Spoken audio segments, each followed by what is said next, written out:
kindness to be able to accept us to come and be able to share with you what we have learned regarding giving and being generous. And I believe that our two other colleagues for the first 2 days have really blessed you. And I'm sure that with God's blessings, we will all be blessed tonight. So with those words, we really extend our thanks again to your Waktawa and to the leadership team for having me here today. So I've been given a topic to speak on, which is on tithing.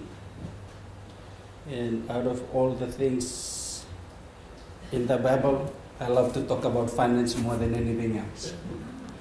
So it's my prayer that whatever we learn today will be a great source of blessing. So there are a lot of things we've heard about tithing. Even if you Google search tithing, you can get a lot of information on tithing and a lot of concepts and beliefs about tithing. And your mind can spin around trying to figure out which one is right and which one is wrong. But it's my prayer today that you'll be able to come with an open mind, because there's been a lot of misunderstanding about tithing. And it's even being misunderstood what is the relationship of tithing and giving. And it's my prayer that God will help us today. I will not argue theologically, but I will just share from my experiences according to the Bible. And what it means to you, it's my prayer that you will go away today with some takeaways. That means you go back through that door, at least you grab something with you as you go back. Because the important thing in Luke 5:37, when Jesus said that God will only pour new wine into new wineskins, because that means you must be willing to accept something new. I understand that this church accepts tithing and has been practicing tithing, but if you haven't, it's my prayer today that you'll be able to come with an open mind and be willing to accept something new, a concept. And even if you, it's my prayer that tonight will also help you see tithing in a new way, in a different way. That it is more than just a religious duty. Okay? So tithing is more than just a religious duty. A lot of other churches do tithe. Even Jehovah's Witnesses, they do tithe. A lot of other Christian organizations do tithe. But they do it out of law. But I'm going to share it today that it's something that existed even before the law existed. So as I mentioned, I won't argue it theologically, but let's just pray that God will help us here today. So first of all, we need to define what is tithe. A tithe is basically 10% of everything you earn. I will come back to the biblical principles and definitions later, but it's basically 10% of everything you earn, you own.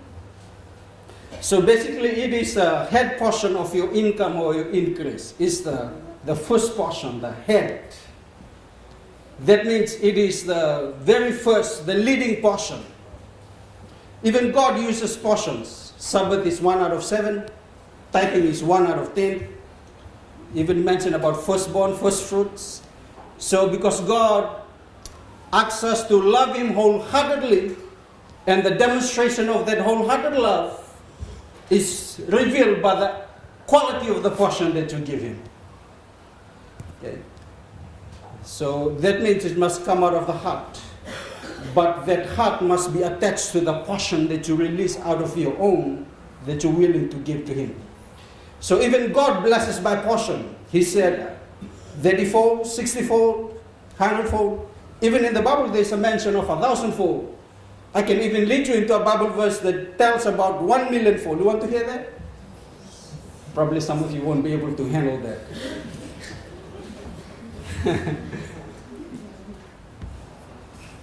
Okay, why don't we read Leviticus 27, 30 to 33 that is on the screen. I hope you can read it clearly. Can we all read it together? What is on the screen? 2, 3. And all the tithe of the land, whether of the seed of the land or of the fruit of the tree, is the Lord's, it is holy to the Lord. If a man wants at all to redeem any of his tithe, he shall add 1/5 to it. And concerning the tithe of the herd of the flock, whatever passes under the rod, the 10th one shall be holy to the Lord. He shall not inquire whether it is good or bad, nor shall he exchange it. If he exchanges it at all, then both it and the one exchanged for it shall be holy. It shall not be redeemed. So, this now, God has put it as part of the law, but I'll come back in the next few slides and explain what happens outside of the law. But I'm putting this up front because it defines what a tithe means. Then a tithe of the land, whether of the seed of the land, of the fruit of the tree, is the Lord's. So that means tithe belongs to God. Tithe belongs to God. And then the Bible says, if any of you redeem, and concerning the tithe, verse 32, concerning the tithe of the herd of the flock, whatever passes under the rod, the 10th one shall be holy to the Lord. So if you earn $100 salary per week, $10 of that belongs to God. It's not yours.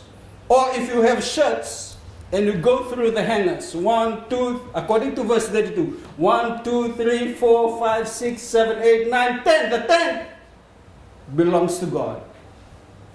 So you take that out, you give it to somebody else. So there are many dresses and shirts and knives and spoons kept underneath somewhere in our house that doesn't belong to you. Belongs to God. That's the definition of tithe. That is 10%, or when it comes to number of things, then it becomes the 10th. So example, if somebody blesses me with sprays, for example, so ladies, all the perfumes, then if the 10th perfume comes to you, even if it's the nicest one that you always like to have but you cannot afford it, since it is the 10th one that came into your hand, it doesn't belong to you.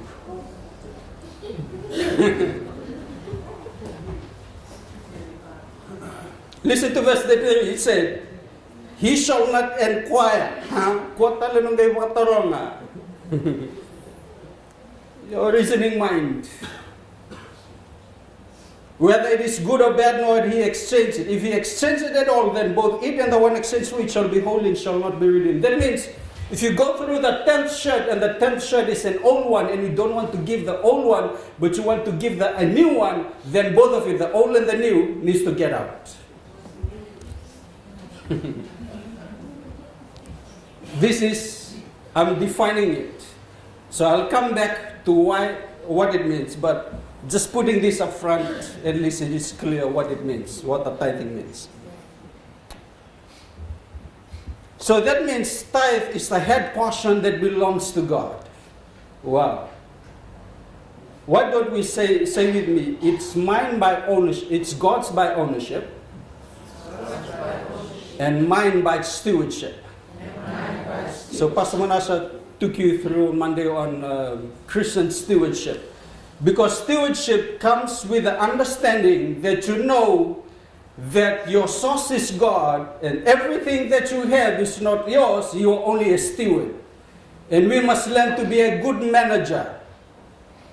A good steward means you are handling it for a specific time period. That means when the time period lapses, it must leave your hand.